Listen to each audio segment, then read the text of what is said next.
السلام علیکم ورحمۃ اللہ وبرکاتہ۔ الحمد للہ رب العالمین، والصلاة والسلام علی سید الانبیاء والمرسلین، وعلى آلہ واصحابہ وازواجہ واہل بیتہ اجمعین، اما بعد فاعوذ باللہ من الشیطان الرجیم، بسم اللہ الرحمن الرحیم۔ انا نحن نزلنا الذکر وانا له لحافظون، صدق اللہ العظیم۔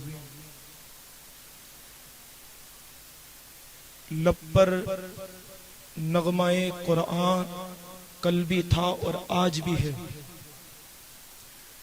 لب پر نغمہ قرآن کل بھی تھا اور آج بھی ہے،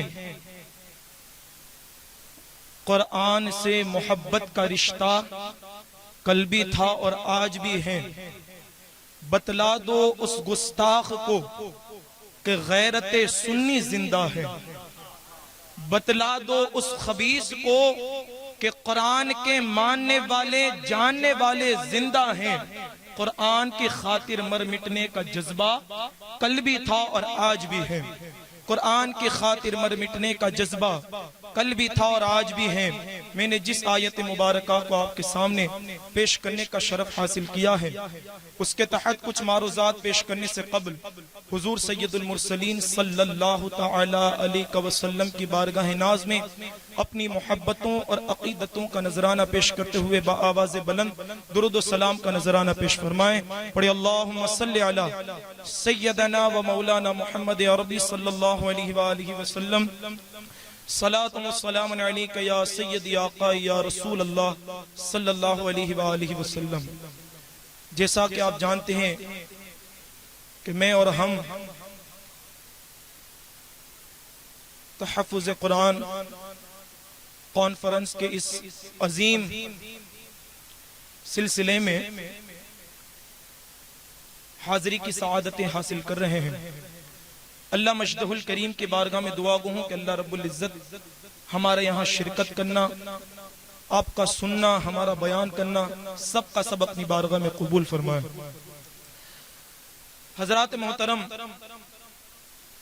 اب بخوبی جانتے ہیں کہ اس محفل پاک کو سجانے کا مقصد یہی ہے کہ ہندوستان کی زمین میں ایک اہل تشیع سے تعلق رکھنے والے شخص جس کا نام وسیم رضوی ہے، اس نے اپنی ناپاک زبان سے یا اپنے ناپاک ہاتھ سے ایک خط تحریر فرمایا اور گورنمنٹ کو یہ دیا کہ قرآن شریف کے اندر جو یہ 26 آیتیں ہیں جو جہاد کے حوالے سے ہیں، اس کو نکال دیا جائے، کیونکہ وہ جو ہیں قومواد کو پروموٹ کرتی ہے، اور ہندوستان جیسے اس عظیم ملک کے اندر جس کے اندر امن و محبت اور کی بات کی جاتی ہیں، اس گلشن کو بکھیرنے کا وہ آیتیں کام کر رہی ہیں۔ معاذ اللہ رب العالمین، یہ اس کی ذہنیت ہے، یعنی یہ ایک ہندو مسلم اور ہر مذہب کو ماننے والی کی محبت کا نام لے کر قرآن پر حملہ کر رہا ہے، یعنی وہ تحریف قرآن کا عقیدہ رکھ رہا ہے۔ میں آپ کو کہوں کہ یہ صرف ایک وسیم رضوی نہیں ہے کہ جو تحریف قرآن کا قائل ہے، یہ وسیم رضوی تو ایک نمونہ ہے، اس کے پیچھے ایک بڑی جماعت ہے جس کو اہل تشیع کہا جاتا ہے۔ آپ ان کے ملاؤں کی کتابیں آپ پڑھیں، ملا باقر مجلسی کی آپ کتاب پڑھیں، اس کے علاوہ دیگر کتب کا مطالعہ کریں، وہ لوگ سرے سے تحریف قرآن کا عقیدہ رکھنے والے ہیں۔ یہ تو ایک ڈالی ہے درخت کی کہ جو آپ کے سامنے پیش آ گئی، اور آج اہل تشیع یہ بات کرتے ہیں کہ ہمارا اس سے کوئی تعلق نہیں۔ جب تمہارا جرم لوگوں کے سامنے آ گیا، پھر تم یہ بات کرتے ہو کہ ہمارا اس سے کوئی تعلق نہیں۔ ہم اہل سنت والجماعت پہلے سے ہی جانتے ہیں کہ تم تحریف قرآن کے قائل ہو، اور جب تمہارا جرم لوگوں کے درمیان نظروں کے سامنے آیا تو تم یہ کہہ رہے ہو کہ ہم اس سے کوئی تعلق نہیں رکھتے، یہ خارج ہے ہمارے اس میں سے. کوئی خارج نہیں ہے، تمہارا بھی یہ عقیدہ ہے اور تمہارے اس ملے کا بھی یہ عقیدہ ہے. اور ہم اہل سنت والجماعت کا یہ وجدان اور عقیدہ انشاءاللہ مولا تعالیٰ ڈنکے کی چوٹ پر کہتے ہیں تم تو آیتوں کی بات کرتے ہو کہ ہم تو قرآن کے اندر ایک زبر کا بھی گھٹاؤ کو برداشت نہیں کر سکیں گے، گردنوں کو کٹا دیں گے، لیکن تحریف قرآن کے حوالے سے کبھی بھی بات نہیں کریں گے، کبھی بھی صلح نہیں کریں گے. ہم اس اسٹیج پر کبھی جمع نہیں ہوں گے اور کہیں گے کہ ہماری یہ صوفیت کا نظام ہے کہ اسی اسٹیج پر سنی بھی بیٹھیں گے، تشیع بھی بیٹھیں گے. ان سنیوں سے میں اس ڈنکے کی چوٹ پر کہوں گا، علماء کی صحبت میں رہ کر استاد گرامی کی موجودگی میں ایسے سنی کبھی نہیں ہو سکتے کہ جو تحریف قرآن کا عقیدہ رکھیں اور تم ان کی باہوں میں اپنے باہوں کو ملا رہے ہو، تم ان کے ہاتھوں میں ہاتھ دے رہے ہو. یہ صوفیت نہیں بلکہ سنیت سے غداری ہے، سنیت سے غداری ہے. تم کو تو یہ ہونا چاہیے تھا کہ یہ علماء نے اپنی آواز بلند کی، صوفیت کا نام لینے والا اب تم کہاں چلے گئے؟ ایک اسٹیج پر شیعوں کو جمع کرنے والا اب تم کہاں چلے گئے؟ کہاں جا رہے ہو؟ افسوس کا مقام ہے، افسوس کا مقام ہے. اور سب سے پہلے تو میں ان گستاخوں کو کیا کہوں، سب سے پہلے تو قرآن کے حوالے سے یہ بات سن کر سنیوں تمہارے دل جل جانے چاہیے. یہ غفلت کی نشانی ہمارے لیے ہے کہ آج قرآن پر لوگ حملہ کر رہے ہیں لیکن سنیت کو کوئی فکر نہیں. میں غور کر رہا تھا استاد گرامی کہ آج ہماری غفلت کا مقام کیا ہے. سنیں کہ وسیم رضوی کہ جس نے گستاخی قرآن کی تھی، اب مجھے بتائیے اس نے کیا کہا کہ اس 26 آیتوں کو، اس کا مطلب یہ کہ وہ قرآن کو پڑھتا ہے، قرآن کو سمجھتا ہے، تبھی تو اسے پتا ہے کہ 26 آیتیں قرآن میں جہاد کے حوالے سے ہیں. اگر میں اس محفل میں پوچھوں کہ ذرا بتاؤ کہ نماز کے حوالے سے قرآن میں کتنی آیتیں ہیں، آپ میں سے کتنے لوگ جواب دیں گے؟ جہاد کے حوالے سے کتنی آیتیں، آپ میں سے کون جواب دیں گے؟ ہم نے تو یہ چاہیے تھا کہ صبح کے وقت اپنے بچوں کے ہاتھوں میں T V screen T V mobile دینے کے بجائے اپنی بچوں کے نگاہوں کے سامنے ٹی وی اسکرین رکھنے کے سامنے کاش ان کی نگاہوں کے سامنے ہم قرآن کی تفسیروں کو رکھتے، کاش ان کی نگاہوں کے سامنے ہم قرآن کو رکھتے. تو آج ہمارا بچہ یہ کہتا ہوا نظر آتا ہے، او وسیم رضوی ظالم تو کیا کہہ رہا ہے؟ ہم نے اپنے اسلاف کی زندگی کو پڑھا ہے، تو کہتا ہے کہ قرآن کو مٹائیں گے. ارے ہم نے ہمارے بابا حسین کی زندگی کو پڑھا ہے، انہوں نے گردن کو دے دی لیکن قرآن پر آ جائے کبھی انہوں نے ایسا برداشت نہیں کیا ہے. کہاں جا رہے ہیں آپ؟ کہاں جا رہے ہیں؟ بائیکاٹ کریں، بائیکاٹ کریں، لیکن آج ہمارے بائیکاٹ کرنے کا نظریہ کیا ہے؟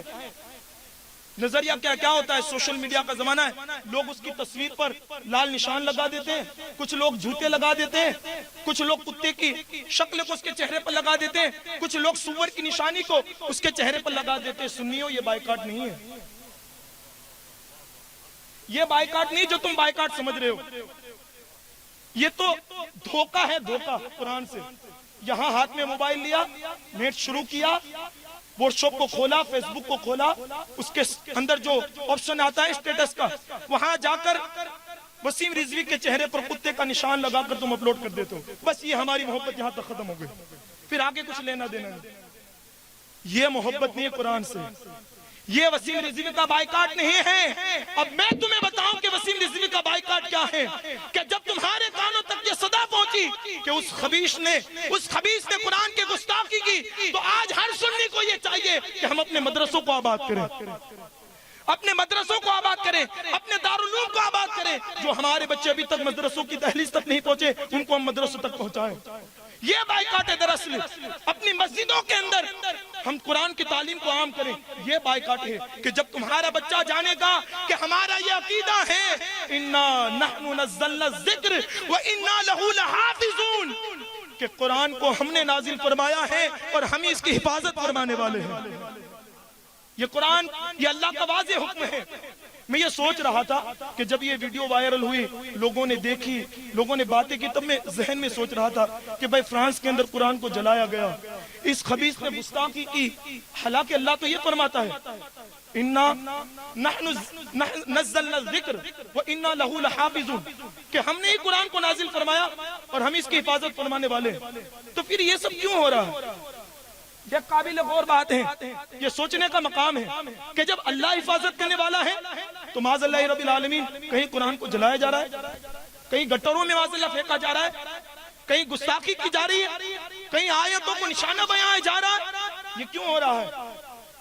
یہ کیوں ہو رہا ہے؟ حالانکہ اللہ حفاظت فرمانے والا ہے. بے شک اللہ ہی قرآن کی حفاظت کرنے والا ہے. جیسا 1400 سال پہلے حضور پر جیسا نازل ہوا تھا قیامت تک ایسا ہی رہے گا. نہ اس میں زبر میں کمی آ سکتی ہے، نہ اس کے ذہن میں کمی آ سکتی ہے، نہ اس کے نقطوں میں کمی آ سکتی ہے. لیکن جو یہ ہو رہا ہے اے مسلمانوں، یہ تمہارے لیے آزمائش ہے، یہ تمہارے لیے آزمائش ہے دنیا کے اندر، کہ ذرا دیکھا تو جائے کہ جو قوم قرآن کو ماننے والی ہے ان کے دل قرآن کی گستاخی سے کیسے جلتے ہیں، کیسے جلتے ہیں. اور اگر آپ نے ابھی آواز نہ اٹھائی اور قرآن کی گستاخی پر صرف خاموش رہے، چپ رہے، میں ان علماء کرام کو دعوت سخن دیتا ہوں، ان کو داد دیتا ہوں کہ انہوں نے اس کانفرنس کو منعقد کیا. اور انشاءاللہ ہم یہ عزم رکھتے ہیں کہ جب بھی کبھی کسی کی گستاخی کی جائے گی، ہمارے اسلاف میں سے ہماری کتابوں کی گستاخی کی جائے گی، تو انشاءاللہ مولا تعالیٰ یہی رضوان رکھتے ہیں کہ انشاءاللہ ہمارے اونا کے اندر کانفرنسوں کو سجائی جائے گی، ان کو ببانگے گوہل ان کا رد کیا جائے گا. لیکن مقام یہ ہے، کیا کہنا ہے کہ یہ آزمائش ہے ہمارے لیے جو یہ قرآن جلائے جا رہے ہیں، قرآنوں کی گستاخی کی جا رہی ہے. یہ آزمائش ہے. کیوں آزمائش ہے؟ کہ ذرا دیکھا جائے کہ سنیوں کے دل جلتے ہیں یا نہیں جلتے، یہ دیکھا جائے. اور آپ خوب دیکھیں کہ اونا اتنا بڑا ہے. ہم نے کانفرنس کو منعقد کیا، جتنے آئے اللہ رب العزت ان کو بے پناہ برکتیں نصیب فرمائے. ہم اس محفل سے غور کریں کہ ہمارے دلوں میں قرآن کی محبت کتنی ہے. اس محفل سے غور کریں آپ، قرآن کی محبت کتنی ہے ہماری. لوگ کہتے ہیں امام صاحب ہم تو اپنے طاقوں کے اندر قرآن کو سجا رہے ہیں. میں کہتا ہوں کہ طاقوں میں سجانے سے قرآن کی برکتیں ملتی ہیں، لیکن اگر اس کو طاقوں میں سجانے سے پہلے اگر تم نے سینے میں سجا لیا ہوتا، اس کی بے پناہ برکتیں تمہیں نصیب ہوتی. طاقوں میں سجانا بے شمار برکتیں دیتا ہے، قرآن کو چھونا بے شمار برکتیں دیتا ہے. لیکن اگر اسی قرآن کو سینے میں سجایا جائے، اسی قرآن کو اگر دل سے لگایا جائے، تو اس کی بے پناہ برکتیں ہوگی. اور آج ہم نے اپنے بچوں کے لیے اسکول کے انتظامات اتنے کیے کہ اس کی کوئی حد نہیں. میں آپ کو ایک پریکٹیکلی بات بتاؤں، اس کے بعد اپنی گفتگو کو سمیٹ لوں. آپ اور ہم سب دیکھ رہے ہیں، اگر کسی کے گھر میں 2 بچے ہوں، یہ دیکھیں ہماری قرآن سے غفلت کی نشانی. اگر کسی کے گھر میں 2 بچے ہوں، ایک بچہ حافظ قرآن بن رہا ہے، ایک بچہ اسکول کے اندر تعلیم حاصل کر رہا ہے. ہم نے دیکھا ہے کہ جب ایگزام کی گھڑیاں قریب آتی ہیں، امتحانات کی گھڑیاں قریب آتی ہیں، تو وہی باپ اپنے اسکول والے بچے کو کہتا ہے میرے بیٹے اگر تو نے اتنی ٹکاواری حاصل کی، میں تجھے یہ لا کر دوں گا، میں تجھے یہ خرید کر دوں گا، میں تجھے یہ دلا کر دوں گا، میں تجھے یہ لا کر دوں گا، بس تجھے اتنے نمبر لانے ہیں. ہم پوچھیں گے وہ کیوں؟ کہا کہ اگر اچھا پڑھ لے گا تو اچھی تنخواہ ملے گی، اچھا جاب ملے گا. اور وہی باپ ہم نے یہ دیکھا الا ماشاءاللہ جو حافظ قرآن گھر میں ہوتا ہے اس کو کبھی نہیں پوچھتا کہ بیٹا تو نے کتنے پارے حفظ کیے ہیں، کتنے پارے یاد کیے ہیں. اور جب اسی بچے کے مدرسے کے اندر امتحانات کی گھڑیاں قریب آتی ہیں تو وہی باپ بچے کو کچھ نہیں پوچھتا اور کچھ نہیں کہتا کہ بیٹا تو اتنے نمبر لائے گا دارالعلوم کے اندر تو میں تجھے یہ عطا کروں گا، میں تجھے یہ عطا کروں گا. یہ ہماری غفلت کی نشانی ہے اور ان ظالموں کو موقع ہم ہی دے رہے ہیں. ہماری یہ غفلت کی نشانی ہے کہ آج ان کو ہم موقع دے رہے ہیں. آج ہم اپنے گھروں میں صبح کے وقت گانوں کی آوازوں کو گنجانا اور آواز کو فاش رکھ کے لوگوں کو سنانا تو گوارا کرتے ہیں. کاش وہ دور بھی آئے کہ جب ہمارے گھر میں صبح ہو تو یاسین شریف کی تلاوت شروع ہو. کاش وہ وقت آئے کہ شام کے وقت ہمارے گھروں سے ڈراموں کی آواز آتی ہے. کاش وہ وقت آئے کہ ہم جب بسترے پہ جانے لگے اس سے پہلے ہمارے گھروں سے سورہ ملک کی صدائیں آئیں. اگر یہ دور آیا تو پھر یاد رکھیں جو انقلاب فاروق اعظم نے جو انقلاب فاروق اعظم نے اپنے زمانے میں قائم کیا تھا کہ آپ 23 مربع میل دنیا پر آپ نے حکومت فرمائی، آدھی دنیا پر حکومت فرمائی. حضرت فاروق اعظم کو اس راہ کا مسافر کس نے بنایا؟ اس راہ کا مسافر قرآن نے بنایا. تلوار لے کر نکلے تھے، بہن کے گھر پر پہنچے، ہاتھ میں سورہ طٰہٰ کی آیتوں کو لیا. کیا پڑھ رہے تھے؟ منہ سے قرآن کی تلاوت جاری تھی. اللہ نے ان کے دل کو صاف فرما دیا.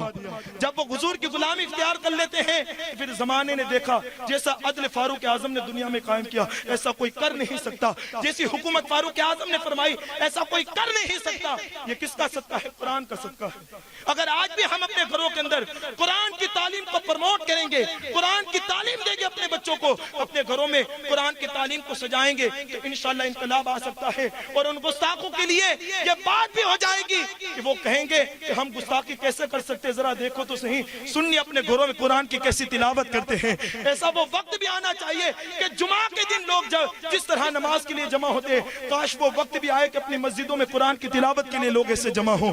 اللہ رب العزت کی بارگاہ میں دعا کرتے ہیں اللہ رب العزت جو کچھ کہا گیا اس پہ سب سے پہلے مجھے عمل کی توفیق عطا فرمائے، اور آپ احباب کو سن کر اس پر عمل کی توفیق عطا فرمائے. اللہ رب العزت ہمیں قرآن کریم کی کثرت کے ساتھ تلاوت کی توفیق عطا فرمائے، اسے سیکھنے کی توفیق عطا فرمائے، اسے عام کرنے کی توفیق عطا فرمائے. اور اللہ رب العزت ایسے گستاخان قرآن کو نیست و نابود فرمائے، اور ہم اہل سنت والجماعت کے بچوں کے دلوں کے اندر قرآن کی محبت پیدا فرمائے. وما علینا الا البلاغ. السلام علیکم.